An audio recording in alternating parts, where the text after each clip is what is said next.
Fascinated to hear John Barilaro take some questions today, Jason Falinski, on how he voted at the 2019 election, whether or not even he preferenced the Labor Party, had the Liberal Party, and he wouldn't answer. He said it's a private matter. Did that strike you as odd at all? Oh, no, John is mercurial at the best of times, so it doesn't surprise me that he won't answer those sorts of questions. He likes to keep the media guessing. It's just going to keep everyone guessing, though, isn't it, when there are reports today that he's unofficially, quietly, whatever you want to say, telling people to vote the Nationals, then Labor, then the Liberal Party to clear the way for him to get the seat maybe at the next federal election? Yeah, listen, Tom, but I mean, you know, this is a bit of a distraction. You've had him on this morning. He's told you that it's untrue. The article says there's no evidence to that effect.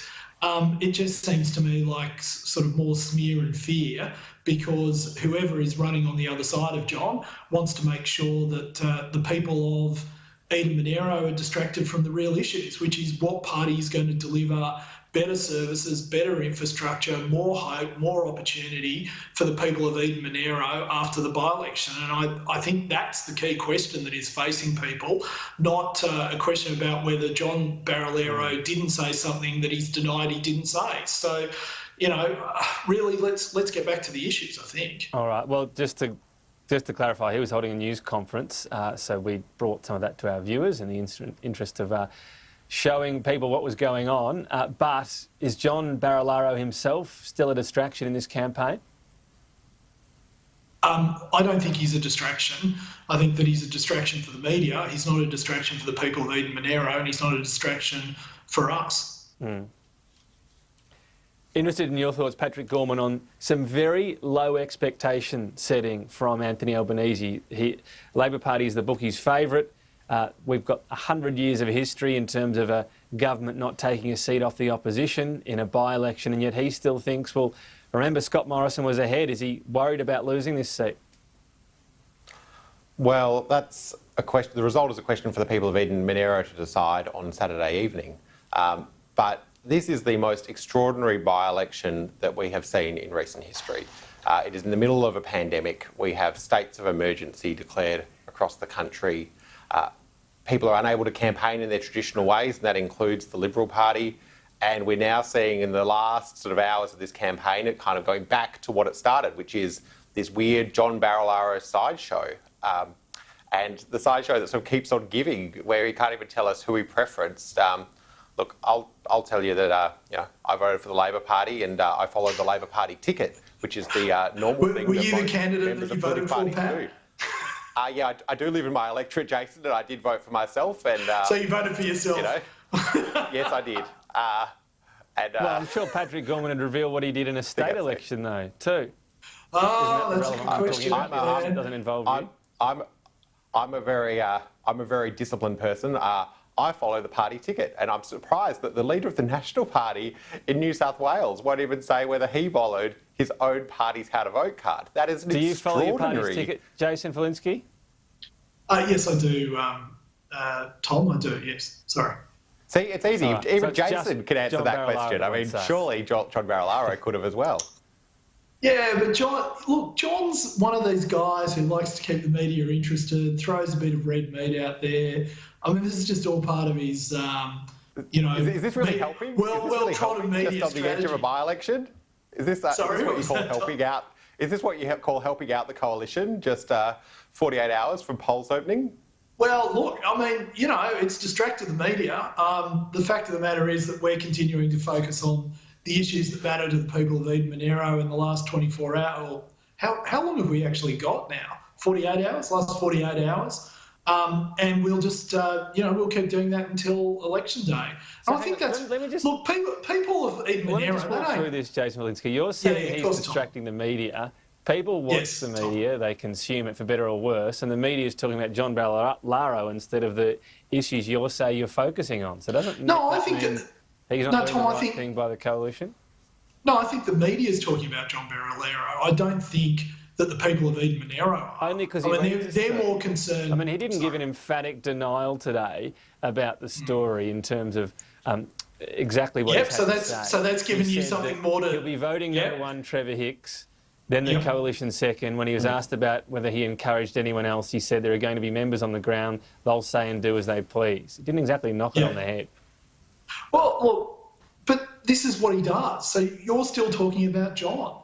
The people of Eden-Monaro want to talk about who's going to give them better services. And I think, this is the problem with modern politics, with all due respect to everyone involved in modern politics, which is we just love talking about ourselves so much when people want us to talk about them. The electorate wants us to serve them. And I think, we've already this morning, we've spent more time on John Barilaro than on the issues that are concerning ordinary Australians and definitely the people of Eden-Monaro. Well, I'm pleased to let our viewers know as well, he will be on our panel on election night coverage on Saturday. So if, unlike Jason Falinski, you like it when John Barilaro has a bit to say and makes the whole political scene a little bit more colourful, tune in on Saturday evening. He'll be there. Patrick Gorman, I'm not letting you escape, though, on Anthony Albanese. Surely, if amidst all the consternation around the bushfire response in this electorate and the history on Labor's side, if this seat is lost, there have to be conversations, don't there, about Labor's approach right now and whether that's getting through to voters. I think what you just outlined is true, which is this electorate, we're not talking about the outcomes across the entire country. We're talking about the outcomes in this particular electorate, which has had drought, bushfire, now coronavirus pandemic. It is a pretty unique situation. And I think people on all sides of politics, even in sort of some of the convoluted defence of John Barilaro that Jason had in there, recognise that this is an election about the people of Eden-Monaro. And of course, we know that by-elections don't always reflect the outcome of the next general election, and that's what I'm focused on, winning the next general election. But I was on the phones for Christy McBain. I was on the phones for Christy McBain last night, talking to people in the Eden-Monaro. I walked out of doing 2 hours of phone banking feeling incredibly optimistic about Labor's chances. It is a tough election, but people have So heard you're a lot more confident than Anthony Albanese, it talks like? Well, based on the calls I made last night, people recognise that she is a local who has stood up for her community time and time again. That's the sort of... When she put their rates up by 8%. This is what we get from Labor candidates all the time. Jason, in the middle of a pandemic, in the middle of a drought, in the middle of bushfires, her contribution was to put up rates by 8%. If you want to talk about putting up taxes, let's talk about the fact that yet again, and we've debated this on this program before, yet again the Liberal Party are looking to increase the GST to 15%. Every time there's an economic challenge in this country, the Liberal Party says, oh, well, the obvious solution is to increase the GST. And now you're looking at putting a knowledge tax on people in Eden-Monaro by putting a GST on their education. So if you want to talk about who's got a plan for higher taxes at this election, it's the New South Wales Liberal Party. And we know that where the New South Wales Liberal Party goes, the economic policies of the federal coalition follow. I'll just get you each on this topic now that we've moved on to it so seamlessly. Jason Falinski, this idea pushed out by the New South Wales government, I should urge, but it's one that economists like. It's a good tax that's hard to avoid, it's efficient and so on. Is there any appetite for listening to that clamour from people that say this would be a good idea for tax reform? Do you have any boldness to go up against the scare campaign that's ready and waiting there on Patrick Gorman's side? Tom, the fact of the matter is that Australia has some long-term issues around creating economic hope and opportunity for our people. Primarily, this can be summarised in the issue of productivity. One of the biggest drivers of productivity is having an efficient and fair tax system. Australia's tax system is neither fair nor efficient. What the New South Wales government, through Dominic Perrottet, has proposed, and David Thodey has proposed, is not increasing taxes, as Patrick is putting forward. It is proposing changing our tax mix so that it is fairer and more efficient. What Kirsten McBain did in Bega was simply put up taxes with no reform attached to it, an inefficient tax to spend on more wasteful services that do no good for anyone. The difference between what Dominic Perrottet is proposing is reforming our tax system, not increasing taxes, but making them fairer and more efficient. I know it's a big reform package. As part of that, GST, land tax, stamp duty, all these types of things to be looked at. Yeah. Do you back Look, we have to get... It doesn't seem like the rest of the federal government wants to have that conversation.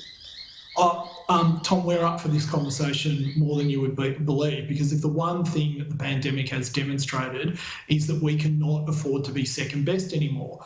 We have the 16th most efficient. You're up for that conversation. This is including people. It can be done. We should take. Yeah, sorry, Tom.